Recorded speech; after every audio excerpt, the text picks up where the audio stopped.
Have you ever wondered why the US financial markets have so much influence over what happens in the rest of the world? This week's conversation relates closely to last week's episode about carry trades. And if you're new to studying the global monetary system, you might also want to go back and listen to the December 12th episode we did with James Lavish. Our guest this week is an expert in global debt markets, and this episode will help you understand the predicament central banks are in with having to raise and lower interest rates to fight inflation in their own countries, while the global system runs on US dollars. It's a complicated matrix, and as debt levels rise, it's a problem that's going to get harder and harder to manage globally. You're listening to The Block Reward, the show where we help you understand Bitcoin without having to be obsessed with it. I'm Scott Dedels, and I'm the founder and CEO of Block Rewards, and part of our mission in bringing Bitcoin to the workplace is helping people understand how it will help them. So if you're ready to hear about the challenge central banks have running their own currencies in a US dollar world, then stick around, as we're about to get into it. Our guest this week is Peruvian Bull. Peruvian Bull is an American scholar, researcher, and educator hailing from the Pacific Northwest. Born and raised in Seattle, he attended a local university where he graduated Magna Cum Laude with degrees in finance, economics, and entrepreneurship. He has studied also in South America and plans to complete a master's degree at the London School of Economics. He currently works at a private equity fintech firm as an analyst and advisor for financial services. He is the author of The Dollar Endgame, Hyperinflation is Coming, which can be found on Amazon, and a prolific contributor on Substack. And you can find him there at dollarendgame.substack.com. Bull is somebody that I've learned a lot from listening to. His understanding of financial markets and his Dollar Endgame thesis itself is a fascinating sort of exposition on tying together a number of complicated forces at work in the global and macro economy, and relating it to Bitcoin in a way that has always helped me really understand things at a much broader and deeper level. So I'm thrilled to be able to talk to him today, and I hope you guys get as much out of this conversation as I did. All right, welcome to another episode of the Block Reward podcast. Our guest is Peruvian Bull. Welcome. Thank you for having me. Appreciate it, Scott. Yeah, excited to get into a number of different topics. Sort of your area of expertise is a macro thesis about where the infinite expansion of the banking system is headed and what it might mean for the rest of us. Before we get into that, we start this podcast every episode by asking each guest the same question, and it's sort of the inverse Robert Breedlove question. So instead of asking people what is money, it's Bitcoin podcast. And can you, for our listeners, in your words, what is Bitcoin? What is Bitcoin? I would say Bitcoin is, a peer-to-peer decentralized ledger technology that allows units of value to be transferred between users in an extremely secure way. And it's all underlined by energy. And since energy is something tied to the physical world, it forces the actual security to be tied to physical hash rate and power as well. And so it eliminates, Bitcoiners already know all this, solving the business in general's problem, proof of work. But I would say more than anything, I think of Bitcoin as like an energy currency, as something that's just like how gold used to be, or even dollars used to be tied to gold. Since it's tied to the physical world and tied to energy, it's limited in supply and limited in how you can manipulate it, right? It's very difficult you can't create new units other than the actual block rewards every 10 minutes. So that's what I would say it is. It's just a system of transferring numbers between different, accounts. And that may sound extremely simple, but that's essentially how money works. And that's how the Eurodollar system works. That's how banks work. They just have different accounts and they transfer on internal ledgers. The difference is banks use something called SQL ledgers, and the Fed uses a massive SQL ledgers to manage reserves. And since it's centralized, they have almost infinite transaction speed, right? They can scale their system up to handle 70,000 transactions a second because all it is their internal ledger with one node, making all the changes in the ledger. And so Bitcoin's different. Bitcoin's decentralized. So it brings in more complexity, but it brings in much more security and, therefore transparency and value, because it's not controlled by a singular entity, because any singular entity can be corrupted. So that's what I would say. It's uncorruptible energy money. That's a great answer. We get something different from everybody, and so I love asking this question, and I never exactly heard it phrased exactly that way. You've gained some notoriety for a compilation of your different writings, which you put together in a book that's called Dollar Endgame. And we just tell us a little bit about the book and your dollar endgame thesis? Sure. So I actually wrote the book as a series of Reddit posts back in 2021 because I was getting into arguments on finance subreddits about how monetary economics works, how the global reserve system works, what was the role of gold. And so I decided to start writing, and I'd done about 6 years of economics research beforehand, just as a personal passion project of mine. And so I wrote the first post and people loved it so much. They said, you need to write the next post and the next post. And so I eventually wrote an entire series. But I would say if I could summarize, the dollar endgame shortly, it's, the US is a global reserve currency. And so therefore we face something called Striffen's dilemma, which means that the global system has demand for dollars, but the problem is other countries cannot print dollars. They need to borrow, spend, and lend in a currency that they cannot print or create. And so what they have to do, or what we have to do as a reserve currency, is we have to export dollars on net. We have to fund these global deficits, these dollar deficits. And what Triffin noted was, under the gold reserve system, if we do this, in the long run, we'll be printing way more dollars than would otherwise be justified, and therefore we'll be devaluing our reserve ratio, and therefore will eventually cause a run on the dollar itself, a run on gold, because there'll be all these excess dollars overseas, and we won't be able to defend the $35 an ounce peg. And he said, the other option is that we don't fund these deficits, so we don't run current account deficits, we don't run trade deficits. And we just let the global system kind of grind to a halt because there's not enough liquidity in the system to service dollar debt, and there's not enough liquidity to fund international trade. And his thesis was actually that there's going to be a massive deflationary push globally. If you read his book, or if you read his report that he put out after his appearance in 1960, put it out in, I believe it was September or October of that year, because he appeared in February of 1960 in front of Congress. And that deflation never came to pass, and said it was a great inflationary spike. And all of this was because the U.S. decided to choose the first option, which is to devalue our own currency, to print dollars and spread them overseas. And post-Nixon, we broke the link to the gold standard because that was breaking. But now U.S. treasuries became the global reserve asset. And so we've been exporting treasuries and exporting dollars for the last 40, 50 years. And the problem is that although this has allowed the U.S. government to borrow at extremely low rates for decades, it's provided constant buying power for the U.S. dollar, because we're running dual deficits, right? We're running fiscal deficits and current account deficits, which normally means for a country that your currency devalues, like we saw in Thailand, like we saw in the Philippines, like we see in Argentina. And the U.S. currency doesn't really devalue. And the reason why is because there's this persistent inbuilt demand globally for dollars, because everyone needs dollars for global trade, to hold as forex reserves, to settle debt between each other. And so because of this, the U.S. has been able to build up these massive, deficits without seemingly any consequence. And basically the thesis is, now all these deficits have built up, all these dollars have built up overseas, right? There's $20 trillion trapped in the Eurodollar market. There's $7 trillion of treasuries held by foreign institutions. If you can look this up on the Fed website. There's $42 trillion of U.S. equities and corporate bonds held by foreigners, which is, of course, greater than any other country. And if we lose reserve status, and if another reserve currency comes along, and another way of transferring value comes along, and these countries no longer need to hold dollars to settle debts and hold dollars to trade with the U.S. or trade with anyone else, then what do they do with these excess dollars?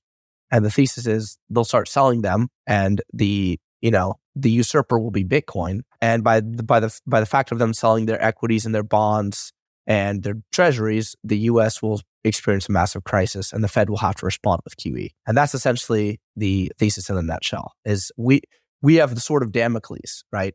We have the greatest power available in the global monetary system. We're the reserve currency holder, but we also have the greatest risk, because if we lose this, it's going to be very, very bad for us. And again, this won't be a 3-week process or 3-month process. This takes a lot of time.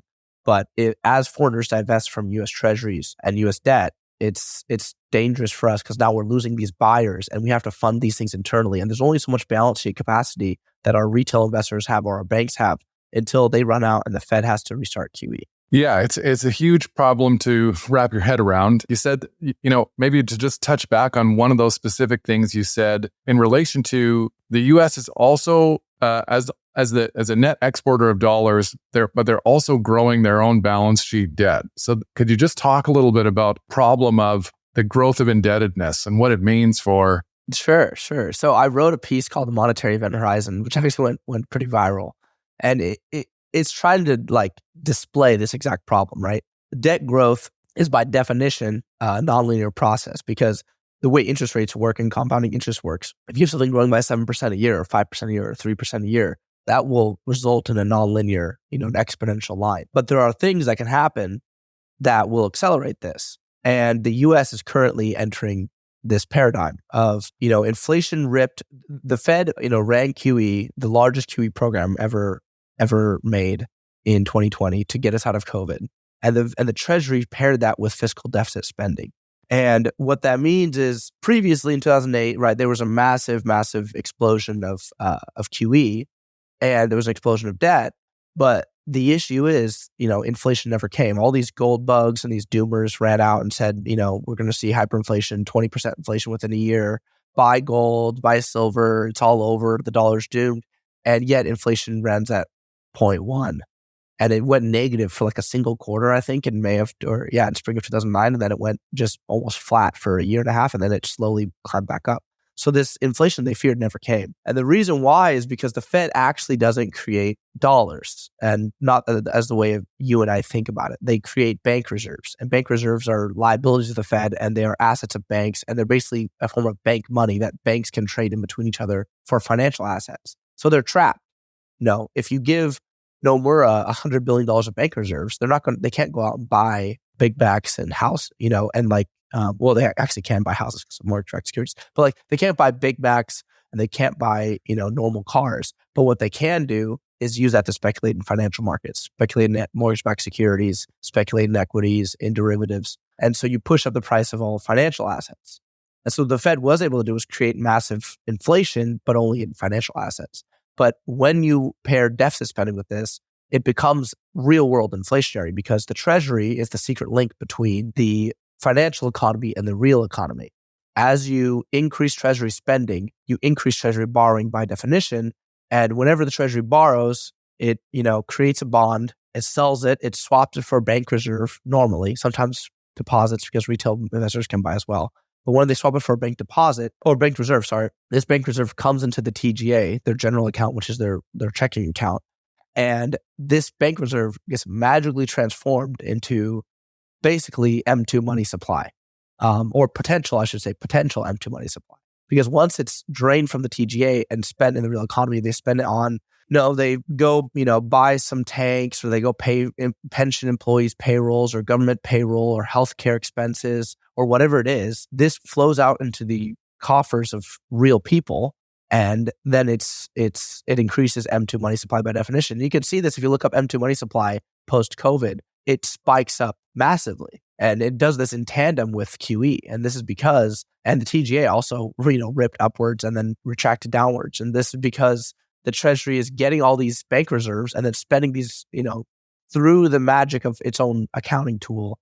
It's able to change these bank reserves into basically deposits, spend them into the real economy, and increase M2 money supply, which is circulating money, which increases inflation. And so as the US is running into this problem, right, this debt problem, where as inflation rises, so, the Fed is kind of trapped. So as inflation rises, they're faced with this dilemma. Do they raise rates or not? And the problem is the traditional Keynesian belief of raising rates, stopping inflation. It is true, but it comes with a big caveat, which is what I call the Peruvian Bull debt paradox. As rates rise, and as the Treasury is the most indebted entity in the system, the Fed is hiking rates on no one more so than the Treasury, because the Treasury has the most debt. They have the most stuff to reset. And so as they raise rates, they're increasing interest rates on everyone. Yeah, they are slowing down inflation. They're slowing down lending, but they're also increasing the amount of interest expense that the Treasury is having to face every single year. And all these Treasury securities are starting to reset. And this is causing a massive problem for markets and pushing us down this debt spiral.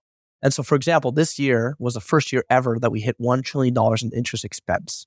In June of this year, just from the beginning of the year to then, we had hit $608 billion of gross interest expense.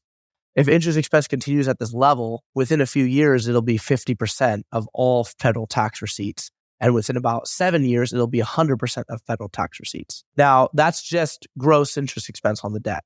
But if you include what Luke Groman calls the true interest expense, which is entitlement spending, defense, and gross interest, we're already there, which is shocking. In October of 2021, he came on a podcast and laid out his thesis and pointed out that if you include all these numbers and treat them as interest expense, which in many ways they are because they're unfunded liabilities that the government has to pay and politicians will never cut, we were at 111% of federal tax receipts in October of 2021. And so we're at this juncture where the Fed is kind of screwed no matter what they do. If they lower rates and begin QE again, well, the treasury deficits are high. We're going to have $1 trillion deficits for the next 10 years, at least, if not more, 40% more than last year's deficit. And we're doing all of this without a recession. So if the Fed restarts QE, that will restart the inflationary wave, which will increase government spending by default because prices of everything rises. The government has to pay more for their goods and services.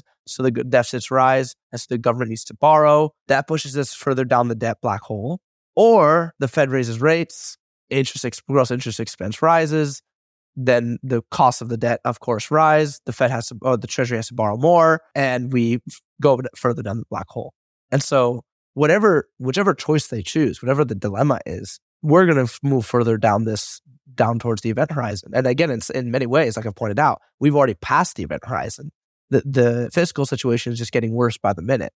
And so the question is, how long is this sustainable? I don't know. We've had some of the worst treasury auctions in the last few months.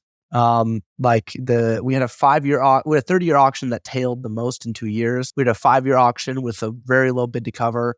We've had just signs of stress in the market. And the Treasury's responded to this, by the way, by changing their issuance schedule. So they know that the long end of the curve is getting beaten up really bad. And so they changed their auction schedules to issue way more bills and issue much fewer bonds and notes. So fewer of the 20-year and 30-year, they decreased that by about 30% each.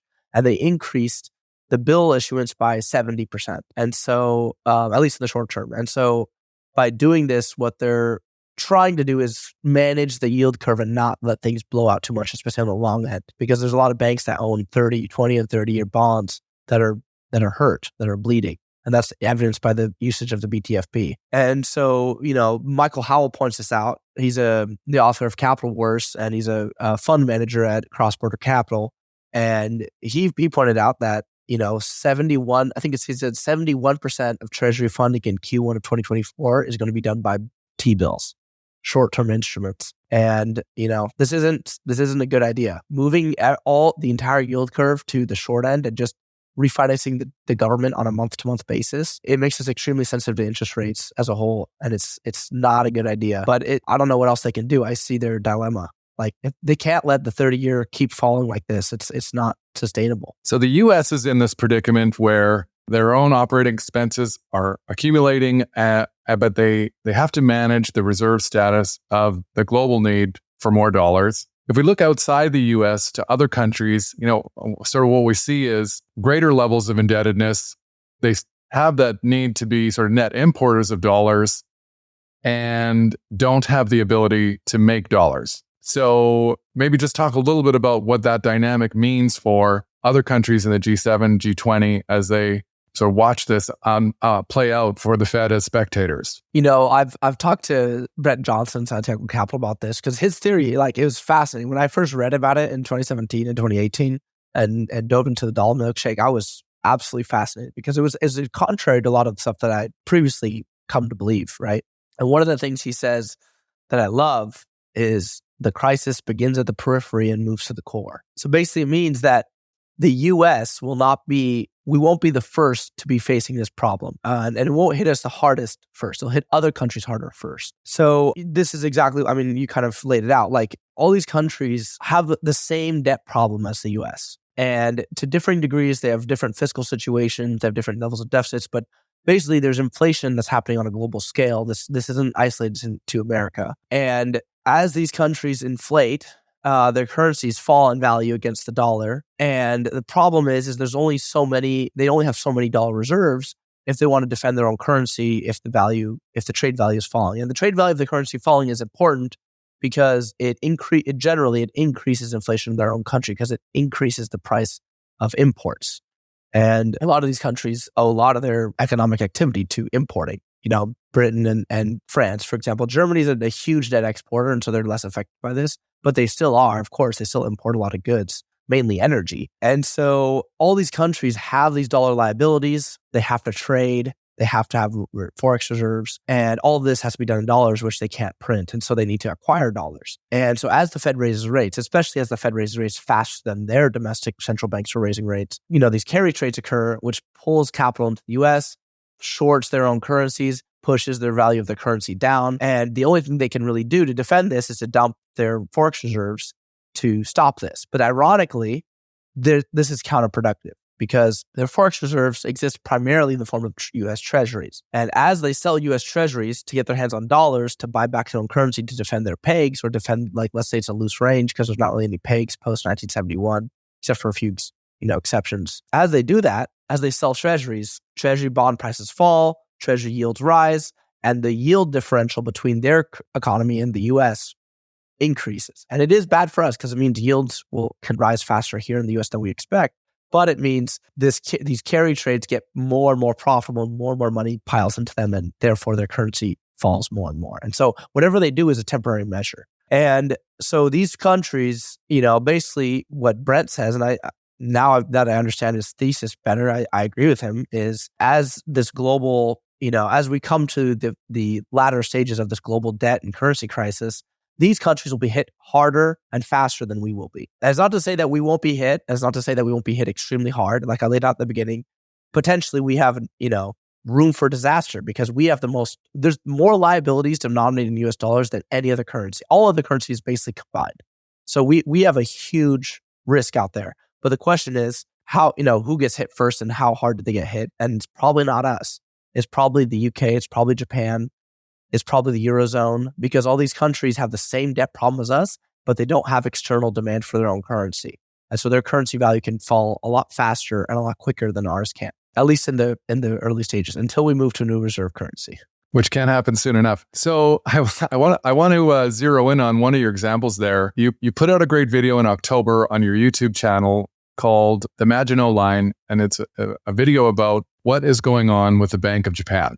And Japan has been in kind of a 30-year economic malaise where they have been experimenting with central bank intervention in a sort of very extreme way that has attracted a lot of carry trade, external investment. Maybe let's talk a little bit about what the Bank of Japan is doing specifically as they try to defend the yen in this predicament that we've been talking about. Yeah, absolutely. So I guess I should start with a little bit of background.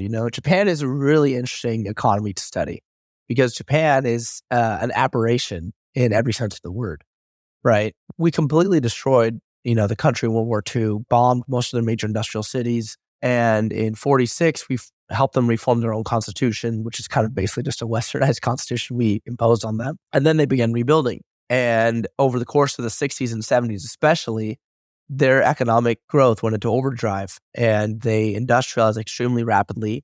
And they moved into high-end tech products and high-end manufactured products, cars, appliances, electronics, etc. And they were able to become, the third most powerful country in terms of GDP in the world just by 1980. And so they had this massive population boom that was coming post the World War II, but the population boom began to crest in the late 80s and early 90s, and then they experienced this, what you reference as economic malaise, basically 30 years of extremely low growth. And the Japanese are also different from most other countries culturally because, they're extremely industrious, extremely hardworking, very orderly, very conscientious, and they also exhibit extreme savings bias because Japan has not really had an extreme inflation event, at least in recent past. And so there's no memory of hard inflation. So savings vehicles are extremely popular in Japan. And so money velocity is extremely low because of this. And inflation is extremely hard to come by. And so for the last 30 years, the Bank of Japan has been trying to stimulate growth. And their stock market, you can look on the chart of the Nikkei, it was peaked in 1989, 1990, and then it bottomed. It fell like 40, 50%. And then it didn't recover for, decades. And the Bank of Japan tried several different things to fix this. They started with QE in 2002, actually, a small program, but they eventually grew it, of course, especially with the 2008 financial crisis. They were the ones to term the word quantitative easing and quantitative tightening because it was their technical idea. Because what they were trying to do was inject bank reserves into the system, encourage lending, encourage securities speculation, grow the stock market, which would induce what's called the wealth effect, which would hopefully get people to spend more. Right? All of this was a bid to get inflation back up, consumer spending back up. And then we have the 2008 financial crisis, more QE. And in the mid 2010s, we start running into this problem of Japanese bond rates are pretty high. And through this process of Japan trying to get out of this crisis for the last 30 years, it's been piling on debt. And at the time, debt was 200% of GDP. Now it's at 226% of GDP. It's at an extremely high level, almost basically unsustainable. And so the bank had decided that we need to enact something called, again, they used one perspective of their monetary toolkit, invented something called yield curve control. And yield curve control basically means we're going to, instead of running the short end of the curve, which is basically setting the Fed funds rate and letting the rest of the curve do whatever it wants, we're going to push and move the entire curve up and down because we want to control all interest rates, or at least all risk-free interest rates for our economy. And so that means that they have to be able to buy these bonds. They have to have an open QE program of basically without a limit on it, saying like, hey, however many people try to sell past a 0.5% cap or 1% cap or 2% cap, we'll buy every bond that pushes past this cap to keep this cap active. And so within 9 months in 2016, they started this program in September of 2016. Within 9 months, they'd pushed basically the entire yield curve down to the zero bound. And some parts of it actually negative, which is really interesting. Like buying a negative yield bond is something you're risking your own money and lending, and losing money in the process. It bucks all traditional financial education and theory. And so they've been running this program for years. But the issue is, especially since COVID, as they're continuing to run this program and as global inflation rising, as their own inflation is rising and they're running fiscal deficits, they start seeing actual inflation in their own currency. And then they start seeing weakness where the Japanese yen went from 100 to the dollar and it pushed all the way to 150 in September of 2022. And then it retraced a bit. And then in just last month, late October, it passed the 150 mark again. It went to 151. And the bank was running into this issue of, okay, well, how do we fix this? Because we're running this program of yield curve control, which means we're running basically QE. We're printing yen every time the bonds go above this cap that we'd set, which was originally basically zero. And so in December of 2022, they said we need to relieve a little bit of pressure on the Forex markets because they were at the same time dumping dollars to buy yen to support the yen at 150 level. And they were printing yen to hold the bond yields down below 0%. And so it's the most, I had a tweet that people liked at the time. I was like, this is like slamming the gas and the brakes on the train at the same time. You're doing two counterintuitive monetary policies at the same time that are self-defeating. They counteract each other. They're opposite. And you can't do this forever without, of course you can print infinite yen, but you don't have infinite dollar reserves. And so as you do this, you're just burning your dollar reserves like nothing else. And so, this process is really unsustainable. And so in December, they were like, okay, we're going to relieve a little bit of this pressure by lifting the cap to 0.5% on the 10-year, which means now instead of having the 10-year cap at zero, we can let it rise to 0.5%. There was immediately a margin call issued by the Japanese Securities Clearing Corporation. A bunch of carry trades unwound. Long bond investors got wrecked. There was a sharp correction in the Nikkei for a few days. It was pretty rough. But then things stabilized, and the market kind of accepts this new range of 0 to 0.5%, and we kind of trade in that range. And then the market starts testing the upper band of that yield curve control again. Bonds keep rising up. The Bank of Japan starts doing unscheduled bond buying operations. And this, 6 months later in June, they decide, they have 2 or 3 days of unscheduled bond buying operations, which basically means like emergency QE, right? And they lift the cap again. They lift it to 1%. And again, the pressure's alleviated a little bit. The yen strengthens, goes back from 148 to 146. And, we're we stabilize the situation a bit because now this pressure in the bond market has been alleviated. The amount of QE and money yen printing is lower, and so there's less downward pressure on their currency. And then comes their most recent BOJ meeting in late October. It was October 31st, I believe, or the 30th. And they come out and shock the markets and basically say, okay, we're kind of giving up the 1% cap as well. We're going to let it rise. We're not going to have a definitive level. That's our target, 1%, but we're not going to tell people a hard level where we're going to defend the currency. Because whenever they give a hard level, the bond market will test them by running right up to that level and seeing if they're going to start buying. And so they did that. And in the short term, again, it caused volatility in the yen and the forex markets. The yen ripped to 140 or 151, 152 briefly, and then back down. And the bank is basically having to normalize policy. And this is part of what I wrote about in the Japanese Maginot line, right? Like they have this choice. They can either keep rates at the zero bound, which is basically what they need to do in the long run because of their debt situation, or they can normalize rates. But if they do that, their currency will blow out. Or they can normalize rates, which will defend their currency, but they will be sacrificing their bond market and they'll be starting themselves down a severe debt spiral path. And I mean, just for context, I ran the numbers when I wrote this piece. Every 1% increase in interest rate means that their interest expense as a percent of GDP goes up by 2.26%.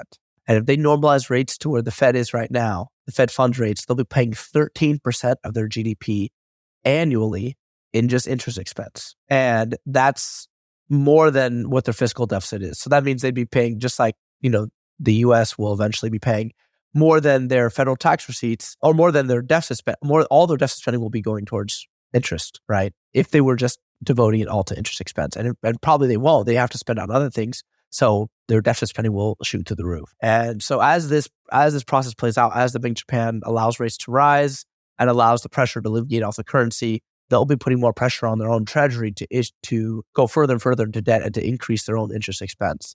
And so it's unsustainable, right?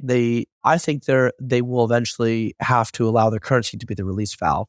And but along the way, they're going to be defending their currency with dollars. And Japan, it's crucial to note, Japan is the largest external holder of U.S. treasuries. Japanese household investors are the largest external investors of U.S. equities and U.S. bonds. And since 2008, a large part of the reason why we didn't experience massive inflation, we already explained the first part of it, which is, there wasn't enough fiscal treasury spending that to pair with the QE to actually simulate inflation. A lot of treasury spending was just going back into the bond market in the form of TARP and TAMP and other federal programs. But the Japanese, and the Chinese and other foreign investors helped to buy a ton of U.S. treasuries post-2008 to fund our deficits and push dollars back into the U.S. and without creating extra dollars or new dollars, which means that inflation didn't really increase. But now these Japanese household investors, are running to this problem of their currency weakening. They have a bunch of holdings of U.S. dollar debt, and if they need to pay for things in their own currency, they need to sell these assets and fund their own lifestyle, right? And to a bigger extent, the Bank of Japan, if it wants to defend their currency as it allows, if it wants to stop the rate normalization process, which it will, again, it's if they want to gamble running 13% of their GDP in interest expense every year, they can go ahead. That will cause a different sort of crisis for them. But most likely, they're just going to have to let their currency blow out. And if they do that, along the way, they're going to try to defend it with their dollar reserves, which means selling treasuries, which means $1.1 trillion of treasuries on the market to be sold. And again, this is not something they want to do. They're a U.S. ally. They trade in U.S. dollars, but it's something they would be forced to do if they want to defend the currency. And look, if they don't, that's fine, but look out below. And so kind of the reason why Japan is so crucial the thesis is it's essentially the bellwether, right? It's the first one on the chopping block. They're the farthest ahead in terms of the debt spiral, or at least in terms of total debt outstanding, not necessarily in terms of interest expense as a percent of GDP, but or as a percent of tax receipts, but as in terms of total debt outstanding, which means that once they increase interest rates, their speed into the black hole will just be much faster. They'll race ahead of everyone else. And so they're a bellwether because they're the furthest down this path of debt accumulation. And if they start falling and their currency starts running into crisis mode, this instigates the dollar milkshake of they sell their US dollar assets. This increases yields in the US. This increases carry trades. This causes dollar shortages for them, which causes the value, ironically, the value of Dixie to start rising, which starts causing currency crises in other countries as well. And so this is why, like, for example, last September, that's also when global liquidity bottomed. Last September 2022, we saw China, Japan, the UK, and the euro all run into currency crises at the exact same time, right? The euro broke $1, the pound neared $1, the yen was at 150, the yuan was at 7.3, which is the peg that they've been trying to defend for the last 7 years. So all these currencies hitting crisis levels against the dollar at the same time is not a coincidence. It's an example of a strong dollar and dollar shortage. And again, anything these countries do by themselves is going to make the problem worse, either dumping dollar assets or, trying to raise interest rates to match the US will just increase their own fiscal situation, the danger of their own fiscal situation. And really the only solution, like I've said, is for the Fed to restart QE. If they want to avoid a currency crisis in these countries, they have to open dollar swap lines and print dollars and send them over to these countries and flood their system with dollars to keep the dollar weak. But eventually this will cause only more inflation in the US and elsewhere. So basically, the whole global system is tied together with these intricate chains. And we're at the point where anything anyone does kind of makes the situation worse in the long run. And again, this like I've said before, this process doesn't take 1 month or 2 months. This is a years-long process. Currency crises take years to play out. Same with Thailand, same with Argentina. But math is a certainty, and nobody can outrun compounding interest. So there's nothing else they can do. You mentioned an interesting point about Japan as a U.S. ally, and this is where I think it's nobody wants to screw things up for everybody else. But at the end of the day, there is an aspect of self-preservation, and when the rubber hits the road, this is how governments get toppled, right? Like people will be first responsible for sort of doing what they can to create stability and certainty in their own countries. Exactly. And, they're all tied together with the same, their first, responsibilities to their own constituents, not to a foreign government. And even though they may want to please the US, they may run into this problem and they may ask the US and the US may refuse. And if they do, then they have to sell their treasuries. I mean, there's no other option. And this is, like I said, this is the sword of Damocles. This is what Bitcoiners even don't realize, is that if Bitcoin becomes a world reserve currency, it by necessity means the death of the dollar.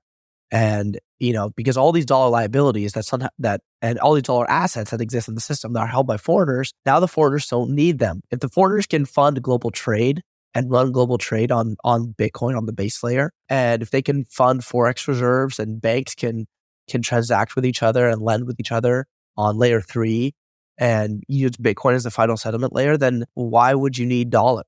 What are you doing with the fiat? And so they sell these dollars, and that means at the very end of the end game, the dollar faces a massive wave of selling pressure, tsunami. And again, this is all reliant on base layer adoption. This is why base layer adoption is important, because if base layer adoption grows, it can change things very quickly. Yeah, well, one of the ideas that's never made any sense to me at all is this idea of Bitcoin-backed currencies, because for exactly the reasons you just said, it's totally redundant. Yeah, to maybe just to loop all that into a bow is this idea that externally, all these countries that are facing their individual predicaments essentially are faced with this hard dilemma that probably results in printing. And it probably culminates in the US having to print more too. Is that fair? Yeah, that's essentially right. And ironically, most of the, if you talk to anyone on FinTwit or economists, they will say the same thing. They'll say, yeah, we know this fiscal situation is eventually worse. It's just that they're in denial about how fast it can happen. They think that this might take another 20 years. And I think that if we were at crisis levels in September 2022 and global liquidity bottomed then, which means that central banks on net globally started adding liquidity back into the system in October, and we've been in a slight uptrend since then, that means that the system is reliant completely on liquidity and new reserves being created, which means there's no way out other than, QE. It's their solution for everything. And the markets have really become, addicts of this liquidity. I wrote about this. There was a recent piece I did, which a lot of people liked. I put it on Stacker News. A lot of Bitcoiners were interested in this piece called The Simulacrum. And it was basically like a dissertation on what financial markets are supposed to be and, what drives them and what should drive them. And essentially what I was saying is that financial markets are an abstraction of the real world, right? An equity is an abstraction of a real company. A bond is an abstraction of the base layer money. It's just a promise for the same unit of money paid over time. Money itself, currency itself is an abstraction of real money, which used to be gold, right? And so all these things are just abstractions. They're just abstract ideas and ways to trade things without having to move the physical, to the way to represent the physical. But what the Fed has done is elevated the abstraction above the reality such that the abstraction is more important than anything else. And, they've done this through this program of QE, of infinite liquidity, and of encouraging derivatives growth and debt growth ad infinitum. And again, you can do this a lot longer than most people think. Obviously this longer than the gold bugs have thought, but you can't do this forever. You can't manipulate the financial economy forever without any effect to the underlying. And when this thing finally crashes, all these financial derivatives, what's the value of a financial derivative if you have 100% inflation in your country and you have to eat? Like, do you care about how many Apple shares you own at that point? Or would you sell those Apple shares for dollars or for Bitcoin to feed yourself that week? So this is the disconnection that the West is facing, is we're disconnected from reality. These markets should be extremely closely tied to base reality, and they're not. And, again, this can be sustainable for a lot longer than people think, but it's not sustainable forever. The Fed is running out of time. They really are. And the price of the sustainability is the purchasing power of the unit of account. So maybe just one final question to wrap this back around to Bitcoin again. How do you see it all fitting in and playing out? Yeah. So, this was, so ironically, a lot of the Bitcoiners have asked me this. And I actually was against, or not to say against, but I was fudded out of Bitcoin back in 2018 because I'd read several books that were, written by software developers talking about the physical constraints or the physical limitations of Bitcoin, of the 7 transactions per second, the block height. There's the block space. There's not enough block space to fund global trade. And so therefore, Visa handles 60,000 transactions a second. Bitcoin can handle 7. This will never be a real currency. And unfortunately, I believed all these things on face value, and I just didn't invest. And that was the biggest mistake I could have made, because being this interested in finance and economics and reading this many Austrian books for the last, 7 years, I should have been in Bitcoin much earlier and gotten a lot cheaper sats than I did. But unfortunately, I didn't. And so my understanding of money came to be more complex as I started to dive into Bitcoin. I had a couple of friends who started pulling me in and dispelling all these counter arguments I'd previously had against it. And the main one was the realization that our financial system is layered, right? We don't all transact on the same layer. There's Fedwire and bank reserves at the very base layer, which transacts an average of $10 million per transaction, and it only handles several thousand transactions a day. And then on top of that is the bank deposit system, which is M2, which is basically what you'd think of as Lightning, which is smaller transactions, credit cards, debit cards. And above that, of course, is debt, right? Is loans, mortgages, credit lines, things like this. And so the base layer only needs to transact a certain amount of times for the layers above it to experience finality and experience settlement. And so you don't actually need all transactions, the $10 million transactions and the $10 transactions on the same layer. And the growth of the Lightning Network and my research in the Lightning Network really helped to illuminate this. And especially I knew from reading about monetary economics that in any monetary system, if you look at a graph of the transactions and then the transaction size, so meaning like, let's say at the bottom of the graph is $1, $10, $100, 1,000, a million. The graph will be an asymptote, right? It'll be an exponential line inverted like this. So it'll be basically 90% of transactions are under $1,000. 95% of transactions are under $1,000. And so if you can solve the microtransactions, you take away 95% of the transaction volume from the base chain. And so that's all you need to do. And that's what Lightning Network is doing. And I've been following it, pretty closely. And the growth of it's been really great to see. And I'm probably going to open a Lightning node here soon enough. But this dispels this problem of, Bitcoin can never be a global currency because it can't handle the 60,000 transactions or 100,000 transactions per second that it needs to. It's like, no, you're right. The base layer can't, but the base layer only needs to settle. We only need to settle large transfers, international trade, and, reserve balances changing between countries. Like if a country pays another country or a government, okay, big transactions over $10 million in our terms, right? Maybe maybe we'd say like 1 Bitcoin or more. But the base layer fees will probably get so expensive. So, expensive enough that it only really makes sense to transfer big amounts of money on the base layer. And everyone will just be transacting on Lightning. And again, this brings into this question of adoption. Like how fast can we get adoption? And what I've been realizing more and more is that what we really need is Bitcoin energy adoption, meaning like we need energy providers to be selling units of energy, either electricity or oil or natural gas in Bitcoin, because energy is the base commodity that flows into every single other commodity. So if we're able to change the base layer of every production chain, then that means upstream, all these other components can start paying in Bitcoin or start paying in Bitcoin, getting paid in Bitcoin, and using it to pay their vendors. I'm actually working with a friend I met in Colombia who's trying to drive Bitcoin adoption. He's making a company called Bit2Cash, and he's getting these restaurants, getting, storefronts, clothing, apparel retailers to accept Bitcoin. The problem is that they don't have any of their vendors that can accept Bitcoin. And so if we can change the base layer utilities, for example, oil, gas, electricity, water, to be accepting Bitcoin, then upstream, all these businesses can start accepting Bitcoin because now they have someone to pay with the Bitcoin that they receive. They have a use for it.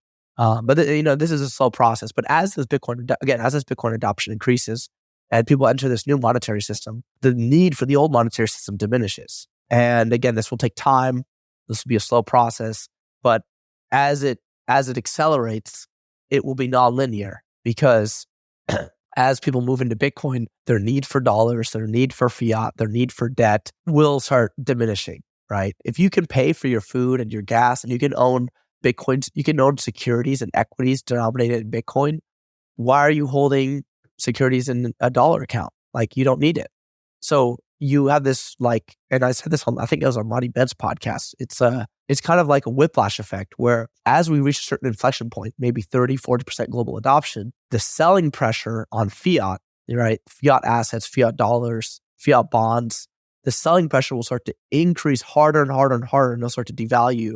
And the value flowing into Bitcoin will start speeding up to the point where it's an unstoppable snowball. And that will, like I said, this will be the final stages of the end game. And the final stage will probably happen pretty quick, right? This rush out of fiat into Bitcoin and this adoption of Bitcoin as a reserve currency and as a neutral reserve asset. Because if you've researched, again, Triffin's Dilemma or any of these dynamics, like Bitcoin fulfills every single requirement of a neutral global reserve asset. It's better than what gold used to be. And when we had a neutral reserve asset without having a single country fund deficits, when we ran a gold standard, we had the greatest period of economic growth globally in the human history. From 1880 to 1900, the US, for example, was running at about 8.3% real GDP growth. I got that from A Monetary History of the United States, book by Rothbard. We were running something like 10% year over year annual production growth, meaning like the amount of goods and the value of the goods and products we produced was growing by that much. Like it was just a massive period of growth. We started the 1800s riding horses and buggies. We ended riding trains and using telegrams. And so that was growth on a sound money. And so the question is, what happens when we go back to that? And I think that, the answer is very optimistic. The book is The Dollar Endgame, Hyperinflation is Coming, and it's available on Amazon. I strongly recommend, if you're listening, to get yourself a copy and check it out. Peruvian Bull, thanks very much for joining us, man. This has been a very illuminating conversation. Yeah, thank you so much. Yeah, and thanks for having me. Thanks for starting this podcast. It's really interesting. I need to go back now and listen to that podcast you said on the carry trades. What were the greatest takeaways you think you got from that? So the rise of carry is an argument that is sort of like a paradoxical partnership between central bank policy interference and a systemic proliferation of carry. And it's interesting because the author is a non-Bitcoiner looking for the solution to the endless expansion of carry. And my idea is that it's Bitcoin. So that's sort of the conversation. Look, the more things I run into, the more things I realize that Bitcoin fixes and solves. And, I don't want to become dogmatic. I don't want to become, overly, philosophical and rigid in my thinking, monolithic, because I think there are some things Bitcoin doesn't solve. Despite I love Saifedean, but there's a part in his book where he says bad managers will be gone under Bitcoin standard. And I don't know if I believe that. I think that there will be horrible managers, bad CEOs, people making mistakes no matter what, obviously. I don't know if that's exactly what he meant, but if it was, then I would disagree with that. But overall, a lot of these intercurrency dynamics and intercountry problems that we're facing, this ability of the US to, assert itself as a global empire is only possible because of the structure of our system. And all these countries in many ways are poor or poorer than they should be because of the structure of the system, because they're not able to trade on a fair basis. They have to hold dollars. They have to inflate their own currency in order to do that, or they have to export goods at a reduced rate. They have to, reduce the value of their own currency to get an export surplus and acquire dollars. And so the system is really unfair. And I think that globally it'll be a golden age when Bitcoin is adopted as a reserve asset. And so that's what I'm excited about. It is a doom and it is a kind of a scary title for a book, but in the end, I'm actually optimistic because I think that what happens after this period of, global change will be it'll be a new golden era, a new 1950s boom. Mm-hmm. Yeah, the carry piece is such a great example because it's sort of the epitome of fake financial activity, this disconnect from reality that you were talking about a little bit earlier. And I think that it's a solution to actually what you said at the very start of the conversation around tying financial activity to real energy. Exactly, to the real world, which is what it always should be. Very cool. Okay, we'd love to have you again sometime. And thank you again for joining us. Yep, thank you again. Thanks for listening to this episode of The Block Reward. We're trying to do something different here, creating accessible conversations meant for people who aren't obsessed with Bitcoin. If you found this episode informative and engaging, hit that subscribe button to make sure you stay updated with future episodes. Your feedback matters. We'd greatly appreciate it if you could take a moment to share your reviews and help us with our goal of creating Bitcoin content that is simple and easy to understand. Bitcoin has an important role to play in the future of finance. It will change the way we save, spend, and invest. Discover why Bitcoin offers a game-changing opportunity for forward-thinking employers by visiting blockrewards.ca. Block Rewards' mission is helping Canadian employers implement strategies for integrating Bitcoin into compensation and benefits, supercharge your recruitment and retention strategies, and help your team members plan for the rising cost of living by rewarding their work with the hardest money ever invented. Special thanks to our top sponsor, Paramount Employee Benefits Consulting, Canada's only Bitcoin-forward benefits and pension advisory. For more information, find them at paramountbenefits.ca. Big shout out to Podigy, our production team that makes all this possible, and BMX Escape for producing our music. Bitcoin is an expansive and dense topic many people walk away from early. To Bitcoin enthusiasts looking for that podcast they can share with friends, family, and colleagues, one they'll actually listen to, we hope that is us. The content of these conversations is meant to be provided for information purposes only. Nothing here is investment advice. Bitcoin is a big topic. Be sure to do your own research before making any personal financial decisions. Thanks for listening.